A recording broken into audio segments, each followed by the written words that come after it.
Thank you, Jackie, for that kind introduction, and also to the Sports Resolution team for inviting me along to speak today. Actually, I should say again to speak today, because when I got the invitation, I thought this sounds familiar, and I checked through, and sure enough, I was here 10 years ago. I think what was the first We Worked Out meeting. I don't know how to take that. I got an invite to come back, but they waited 10 years. I've just in case, I've set at 2035, I've set aside, so we're good for the next time. It's incredible what's happened in 10 years. You know, I look back at the slides that I presented 10 years ago. I think we were asking questions about, could there be a problem here? We could see some issues emerging around concussion in sport in the UK, but also wider afield. And we were beginning to ask questions what this might mean. And in 10 years, I think we filled in a lot of the blanks.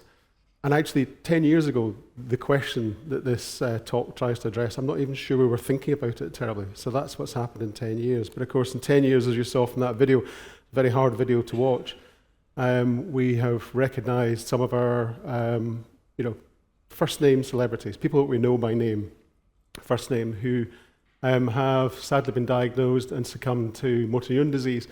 And it's interesting because, you know, the press, the media, and science in this are running hand in hand, I think, because often the kind of things that I'm thinking about, that we're thinking about in research, are also questions that are being asked by our colleagues in the press. And that sometimes is seen as a hard thing. You know, why are the press giving everybody a hard time in sport? Why is it hard? But actually, I think it's important these questions are raised. And we do work hand in hand in this. I also acknowledge this is a kind of sciencey subject, which makes it quite tough, even for me. Some of the stuff in this makes my head hurt, so I think it could be challenging for some people in this room. So I'll do my best to make it as straightforward as possible. I'm also not going to speak for too long, hopefully, although I've ad-libbed a lot already, so it may be I go on a bit longer than I anticipated. The intention being that we leave some space for questions at the end, both on motor neuron disease, which is a very important topic, but anything else that's cropped up in the 10 years since I last spoke. The rough structure of the talk is that we'll talk a bit about what motor neuron disease is. You got a bit of that in that presentation, so that saved me a bit of time. Think about why it might be a problem, what the evidence is, and what the next steps might be. There are a couple of slides near the end that symbol comes up on, because there are data that are not yet published. They're on their way to being published. I don't mind you taking pictures of anything you like here, but please don't take pictures of those, because I kind of don't want to upset the journals at this stage. So motor neuron disease, you saw from that slide that this is a variety of different diseases. They've got different terms, they're subtyped in different ways, but we talk about them in Europe and many parts of the world as motor neuron diseases, so just to get MND for short. In the US, though, they talk about amyotrophic lateral sclerosis, ALS, as synonymous, MND, ALS, synonymous. And actually, as I go through my talk, I will talk about MND and ALS. I'll flip between the two of them, just depending on where the data have come from, and also sometimes where the journal is published. You know, if it's an American journal, they want us to talk about ALS. If it's a European journal, we can talk about MND. It's a bit of a frustration, but it's the way it is. There are various subtypes of this condition, depending on how the neurons are affected. In the UK, any one time, there's around 5,000 adults with MND, and that's a lifetime risk of about 1 in 300, which sounds like a lot. It sounds like 1 in 300 individuals. That sounds like a lot, but it's relatively rare in terms of these degenerative diseases. Things like dementia, 1 in 10. So 1 in 300 puts it in perspective, but it affects people quite considerably. Unfortunately, there is no cure, as you saw there. There's nothing that we can do to modify or alter the course of disease. It's relentless. And many people from diagnosis to death, sadly, is within a couple of years, and it can take a couple of years to be diagnosed. So this is a challenging condition for all of us. If I am in the mortuary and I'm looking down a microscope, there are certain things I can look for. That picture shows there are changes that I can see sometimes in the surface of the brain. Sometimes I can see changes in the nerve fibers in that middle picture. Or looking down a microscope, the brown splodges are abnormal proteins deposited in motor cells, which we can look for. And that gives us the clue. If you want to get a resource for information that's really quite helpful, the MND Association has quite a useful resource there, and that QR code will take you to it if you want to go and find it. in a lot of conditions, we try to figure out what's the risks. The important thing about risk is that if we know what the risk is, we can change our behaviours, change our attitudes, and hopefully modify the risk and reduce disease incidence. So think of smoking and risk of lung cancers and other cancers. We know the risk there, so we can modify our behaviour. We can do things societally and individually to try and reduce our risk of getting these diseases. It's like this with these degenerative diseases as well. Can we spot something that we can do to try and change the course of disease? And this is, I guess, why we're investigating this in sport, isn't it?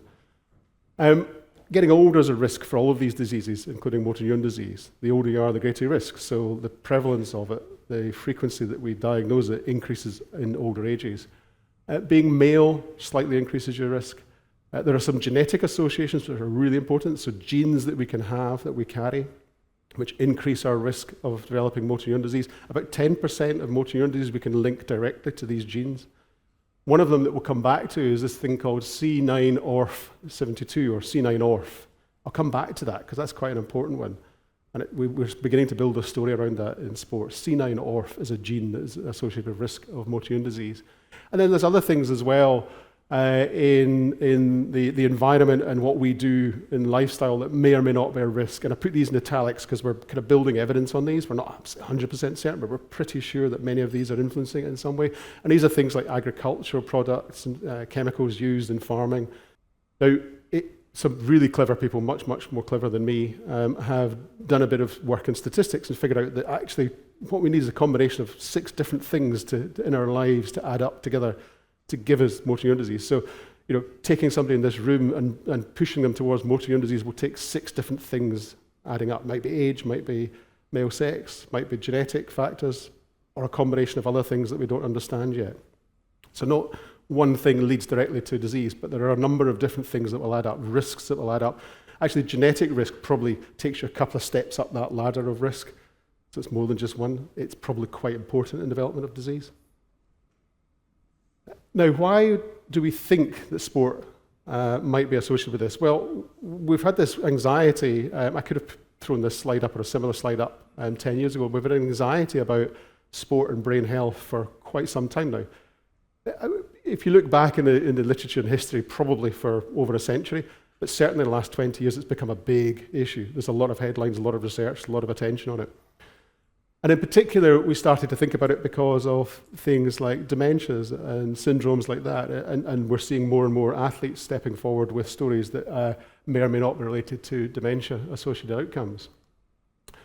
And so we've got this concern that repetitive impacts in sport, repetitive head impacts in sport may be linked to long-term brain health problems. And of course, as I've just said, motor neuron disease is a neurodegenerative disease.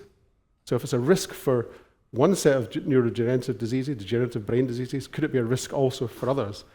And of course, along with that, we see that there appear to be, we've seen these first-name individuals, these famous footballers, rugby players, cricketers, who have motor neuron disease. So does 2 and 2 make 4? Can we say that because there's this concern about head impacts and degenerative brain disease in wider sport, is it specifically a problem also relating to motor neuron disease? Well, let's just take a step back and think more what we've learned about repetitive head impacts and degenerative brain disease in the last 10 or 15 years or so. This really comes about, as I say, over a century of anxiety about contacts in sport and long-term brain health. We knew about it in boxers for much of the last century.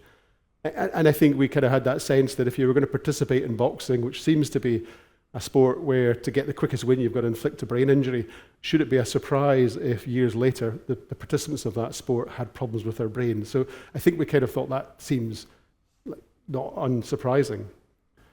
But I think what caught us by surprise is that when we started to look more widely in the last 20 years, it's not just boxers that have this problem, but also other contact sports athletes, first described in American football, but now recognised in rugby and football and anywhere where there's repeated contact. We see this thing called chronic traumatic encephalopathy pop up. Now, back then, 10 years ago, when I probably spoke here last, we didn't really have a good definition of what chronic traumatic encephalopathy was, this pathology, this change in the brain that's associated with contact sports. We had a rough idea what it was, and those of us practicing in this field would look down the microscope and say, there's the case, and somebody else would look down their microscope and say, well, here's the case over here, but we wouldn't necessarily be seeing the same thing or reporting the same thing. So we, around about 10 years ago, it's probably shortly before this, but it took a year or two to publish, we all got together in Boston and tried to agree what we thought the cardinal pathology, the diagnostic pathology of this was. And again, these are microscopy images, and that brown stuff is abnormal protein deposited in the brain, which is in the stereotypical pattern of CTE. The important thing is here now, as a community of pathologists, we're saying this is what you're looking for. This is what you need to go and find. And so we went out to our mortuaries and we examined case after case after case after case to see where we could identify this pathology. And in virtually every case that we've found internationally now, this pathology is found in people with a history of either repetitive head impacts through sport or with a history of head injury. So we don't find it in any other circumstances. So this pathology is really specific to exposure to head impacts and brain injury.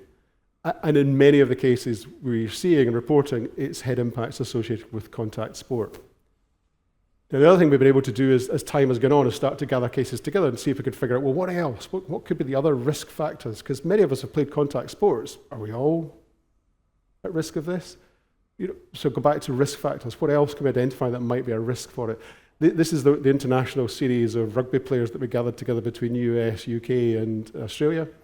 And really what the standout here is not what level they were playing at, elite, professional, or amateur, or position they were playing at on the field. What stands out here, even number of brain injuries, concussions reported by family or recorded in the records. What stands out here is how long they played the game. So if you played rugby for about 12 years, chances are we wouldn't find CTE in your brain. If you played rugby for 20 years on average, we'd find CTE in your brain. It equates to about a 20% increase in risk per year of participation in sport. Now, we've identified CTE pathology. We're now seeing it in places. So we start to look at other conditions that might go alongside it. And this is a case series from colleagues in the US from several years ago, where they looked at 3 former contact sports athletes, 2 American footballers, a boxer. All of them had, importantly, ALS. All of them clinically had motor neuron disease. And so they examined their brains to see what they could find. And lo and behold, they found CTE pathology, this patchy pathology, this brown stuff over on the left side of the screen.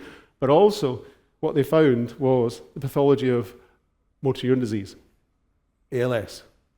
And so the conclusion from this was that the finding of CTE and ALS together could be interpreted as head trauma in collision sports is associated with the development of ALS.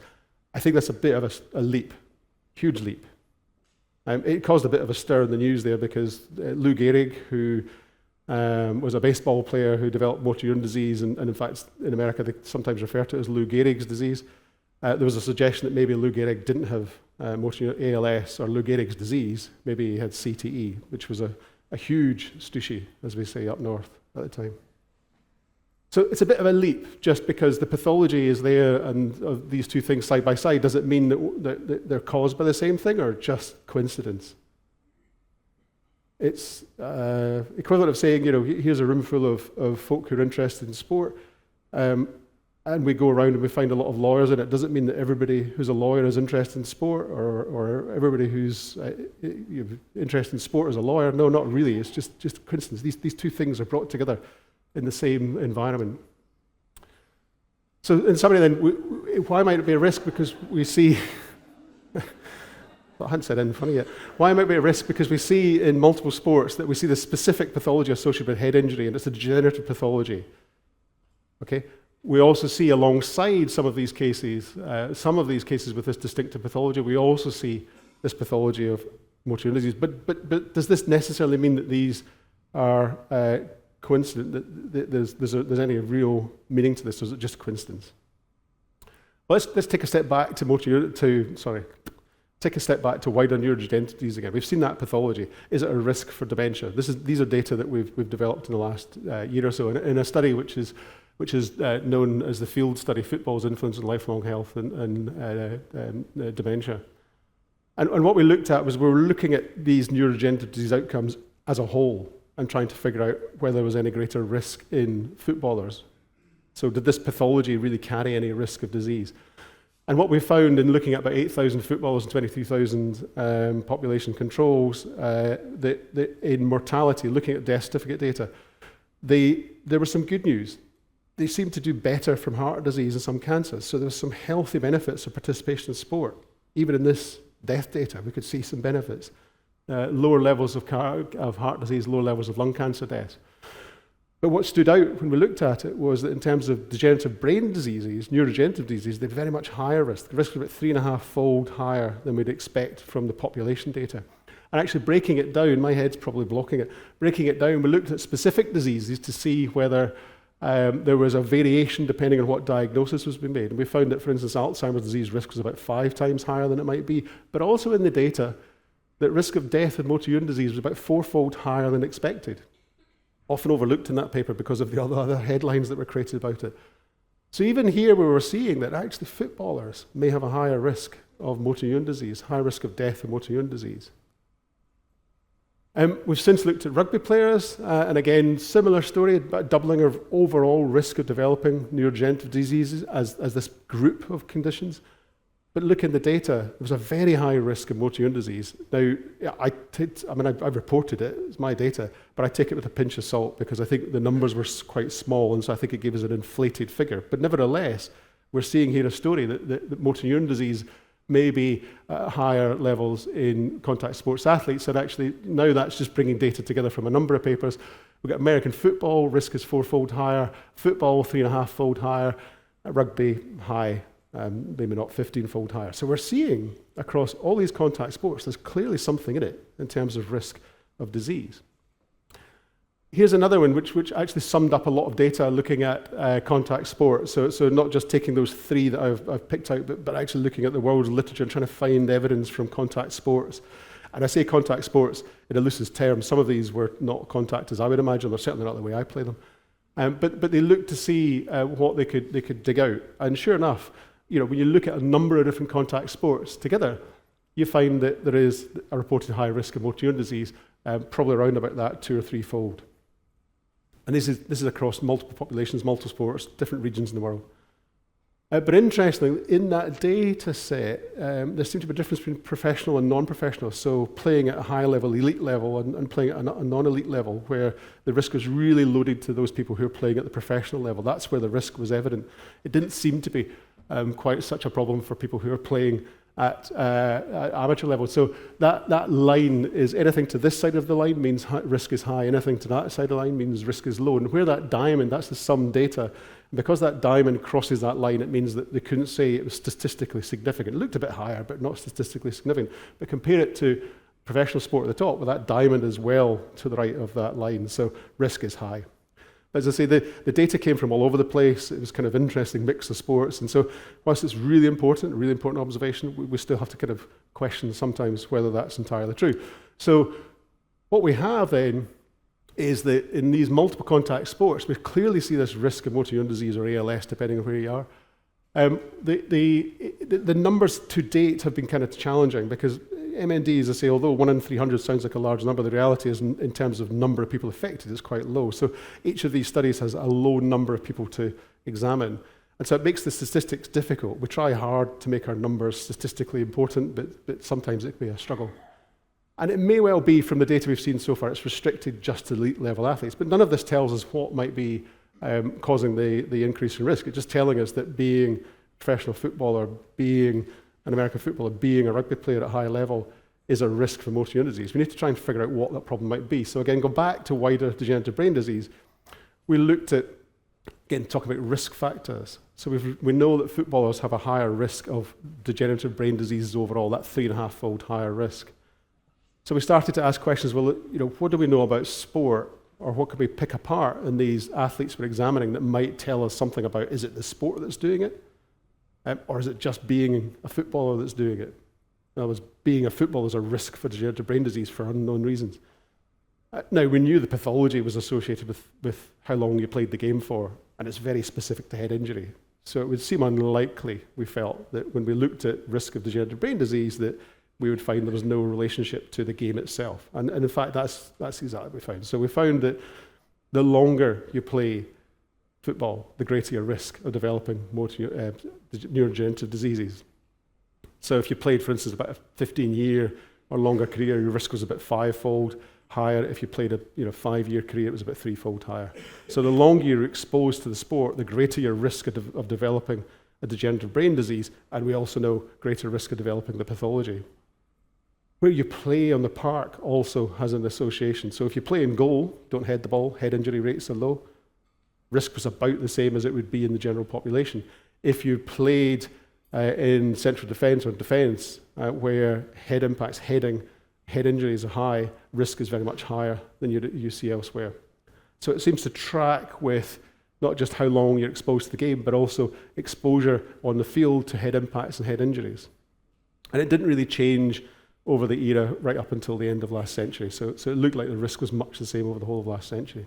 That's important. It tells us something in the sport is the risk that's modifying chances of getting degenerative brain disease in footballers. Something in the sport is driving it. Similar kind of data have been produced for motor neuron disease in American footballers, and they found that, again, as we've said already, risk of motor neuron disease in American footballers, or ALS in American footballers, is higher than you'd expect. And they tried to suggest on their small numbers that it seemed to relate to how long you'd played the game. Because if you look at these two columns, athletes with ALS, matched athletes without ALS, it looked like the mortality in the athletes with ALS, it looked like they had played longer. That it seemed to be the longer careers were driving this. In reality, when you actually look at the data, there's also some other differences between those two groups, in particular ethnicity. And ethnicity is one other risk factor we recognise for motor neuron disease. So black athletes have got a higher risk, or different ethnic groups have different risk of motor neuron disease. So whilst there was a suggestion in these data that the longer you played American football, the greater your risk of developing motor neuron disease, I think the numbers are a bit difficult, and I might just question whether we can say that with certainty until we get more numbers. However, we have looked back at our footballers, because we've now got a much larger data set. We're now looking at about 13,000 footballers and comparing to 36,000 or so controls. So we look back at our football data, and this is one of the slides that is, we're trying to persuade a journal to take from us, so please don't repeat, just share this, or you can share the headline, but don't share the data, or we'll be shot. And what we did was we looked at the risk of motor neuron disease among our athletes. And the short answer is here, we're seeing again, risk in football players is higher, but it doesn't appear to link to how long they played the game. So there's a marginal difference, and it's a couple of percent really per year for playing the game. So it looks like being a footballer from our data is a risk for motor neuron disease, but not maybe how long you play the game or how long you're exposed to football. It's important, we'll come back to that. What we also did, though, was gather up all the data from all the studies that have been published internationally on football and football athletes. And did an analysis on quality of the data. It was a lot of work. Somebody else did it, thankfully, but effectively we can then bring all that data together and start to figure out what's going on. So there's that diamond again. And again, anything to the right of that vertical line is risk is high. And in all those studies brought together in that diamond, we can see that broadly speaking, the risk of motor neuron disease among footballers is about 3 times higher than they'd expect. So we're seeing that there's this risk is confirmed. It's confirmed now across multiple studies, so it's there. But from the data we have, and I would argue the data for American football, that the relationship to the game, or how long you're playing the game, is probably not so strong. It's probably quite weak. I'm stepping aside again. This is not yet published. This is looking at, because we're interested, head injury. Is it head injury, head impacts, like we see with other dementias and conditions? Is this a risk for motor neuron disease? And if you look at it, and go back to that first slide, risk factors for motor neuron disease, traumatic brain injury is included there, because many, many studies have said, yes, if you have a head injury, a history of traumatic brain injury, history of head injury, your risk of motor neuron disease is higher than you'd expect. What we did was an analysis that looked actually, okay, we accept the risk is higher, but is that just because, and bear with me here, it's what we call reverse causality, that if you have motor neuron disease, and as I said, it takes 2 years to get the diagnosis, so somebody can have motor neuron disease symptoms and signs and problems for 2 years before somebody realizes what the condition is, during which time they may be at very high risk of falling because their legs aren't working so well, their balance isn't so good, they may be tripping over things because they're dragging their foot. And that is a risk for brain injury. So, in other words, is the risk of of motor neuron disease with brain injury perhaps related to undiagnosed motor neuron disease leading to brain injury, and then a year or two later somebody puts two and two together, oh, you've got motor neuron disease, rather than traumatic brain injury initiates a pathology, a process that leads to disease. So this is what we've shown over here, is that this is time from the brain injury, and this is risk of motor neuron disease. And it's a bit of a messy line, but anything above that dotted line is risk is high. And if you look at it, risk is high for developing motor neuron disease only within the first couple of years of having a traumatic brain injury. In other words, the window that we would expect people to be, popping back and forward to try and figure out why they may be falling or why they've had problems with their legs. So in other words, it looks very much like brain injury may be a consequence of motor neuron disease rather than a cause of motor neuron disease, again, which kind of supports our feeling that in athletes, the sport itself may not be the risk. It may be being an athlete's a risk. Okay, so if it's not brain injury, it's not head impacts, what else could be driving it? This is where the data get really complicated, but I'll rattle through them as quickly as possible just to give you the headlines. It looks like, if you look at data across lots and lots of studies, that being physically active is a risk for developing motor neuron disease. So high levels of physical activity, there are several studies that have shown this, are a risk for motor neuron disease. It's been looked at slightly more closely because you remember I've said multiple things have to join together to modify your risk of motor neuron disease. Genetics is important. So colleagues in Sheffield, led by Pamela Shaw, have been working on this for some years, and their hypothesis was that the reason that people become high-level physically active individuals is in part bred into us. So we have a genetic susceptibility to exercise, okay? It may be that those genes in themselves carry with them a risk of motor neuron disease, and that as we engage in endurance exercise, then we modify the expression of those genes. So in other words, endurance exercise changes the implications of these genes, these proteins that are produced by these genes, and that in itself changes our risk of motor neuron disease. It's a kind of complicated and interesting hypothesis, but it turns out C9orf, remember that gene we talked about, the important gene for risk of motor neuron disease?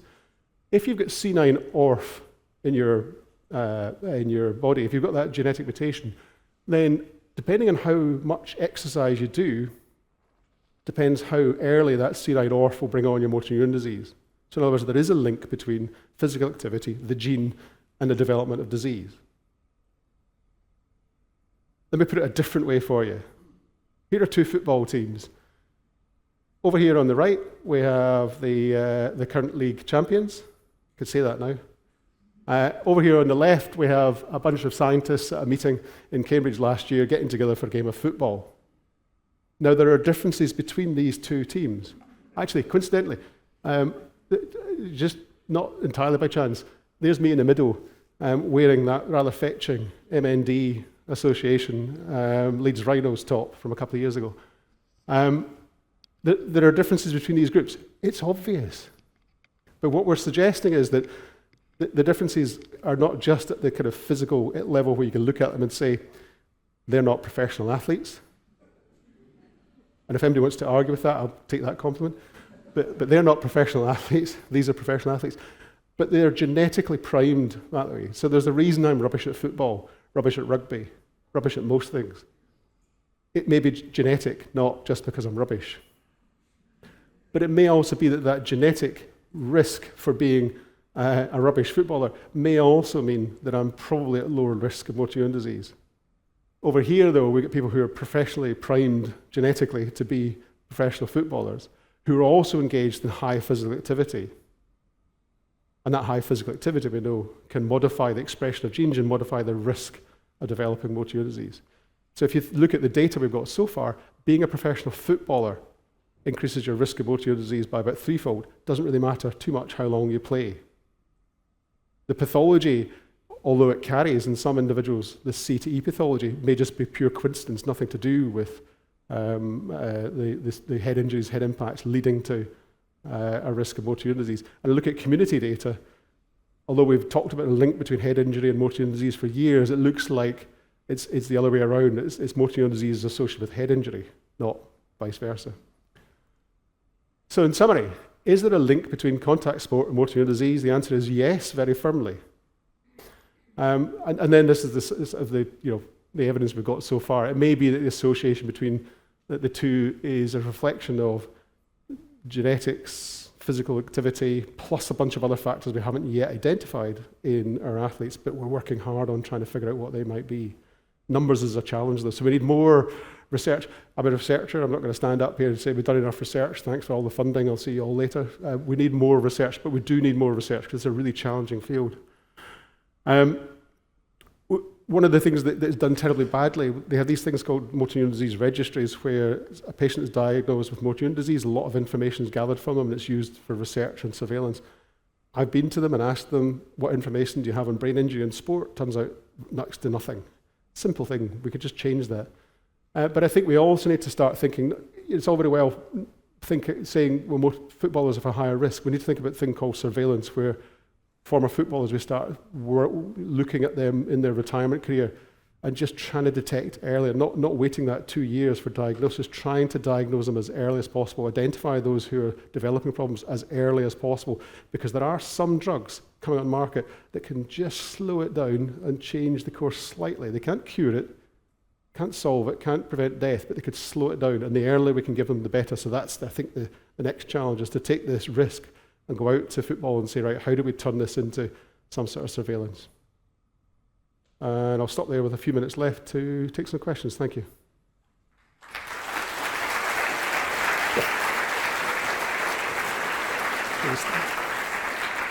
Well, thank you so much for that. That was absolutely fascinating research.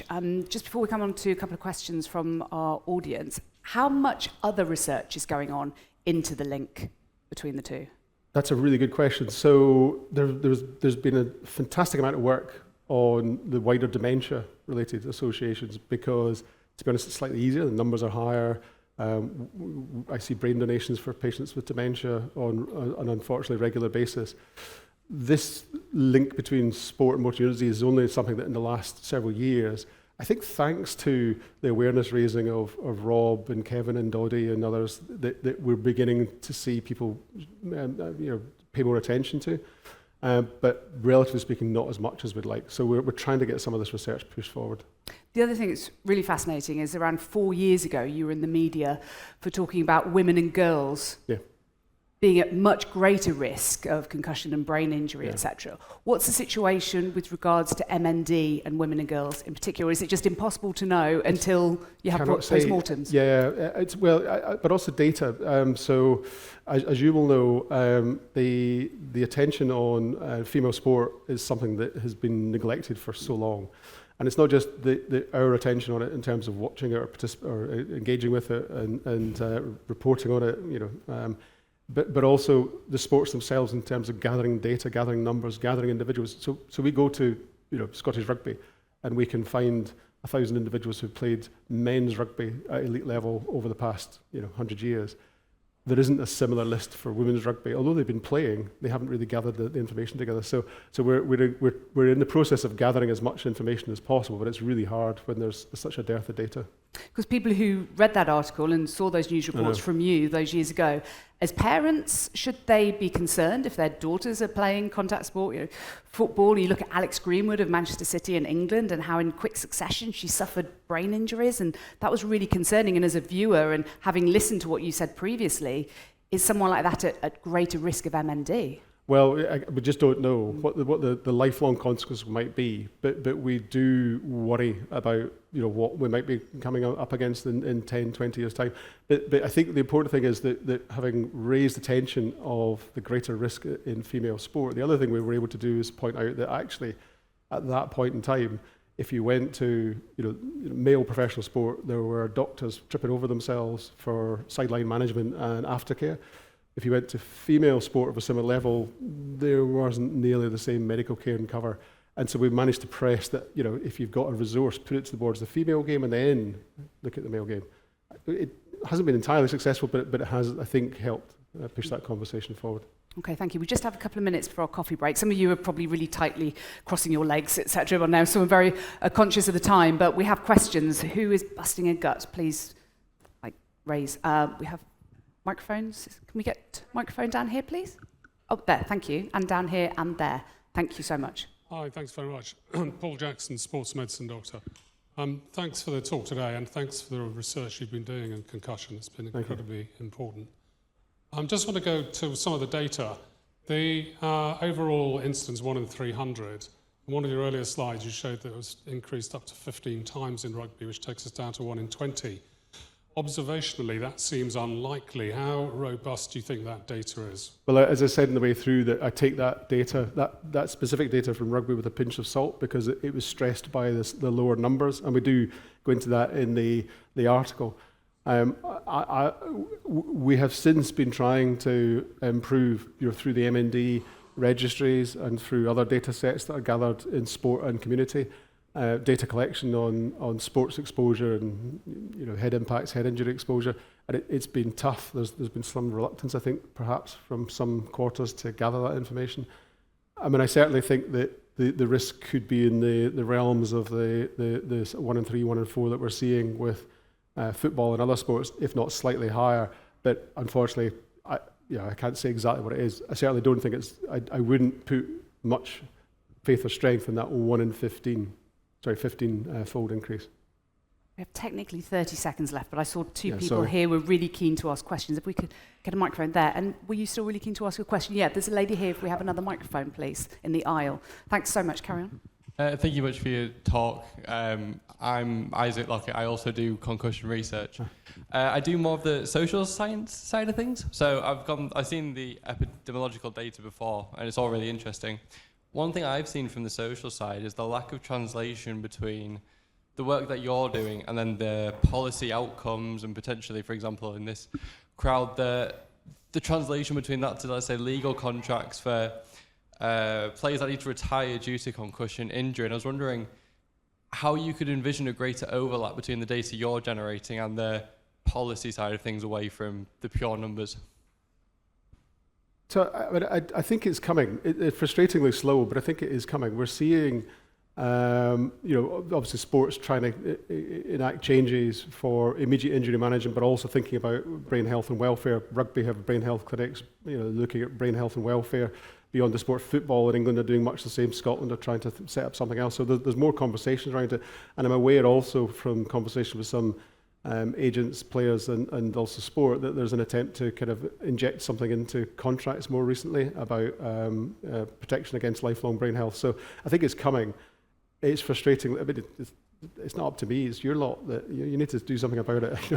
I've got the science side of things to worry about, but the sort of contractual side, legal side, I think is something that needs to be driven from elsewhere. But it's coming. And final question from the lady here. Thank you. Hello, yes. Susanna Cottrell. I'm an equestrian barrister and a sports resolution mediator.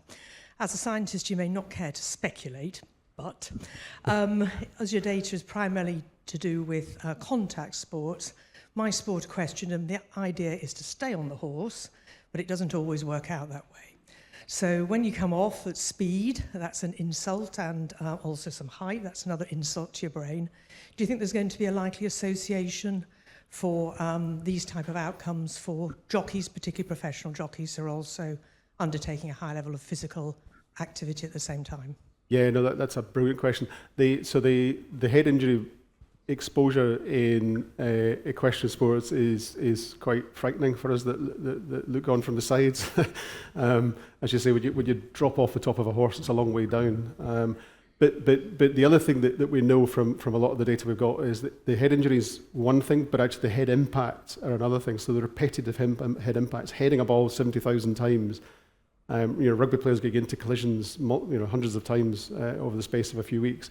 These all add up and actually may carry more of a problem than the individual injuries themselves. So the jockey one's difficult. We're trying to get some data from places to try and make some sense of it, but where we've got limited data on rugby, it's really hard to get enough numbers in jockeys to make any sense of it. I've got a funny feeling they may be slightly higher, but not as high as the sort of contact sports. So research yes, is what we'd idea. love to have, more research, more funding for research. But what you're doing at the moment is incredibly important work. So thank you so much, Professor Dr. Willie Stewart. Thank you, everybody. We're now going to have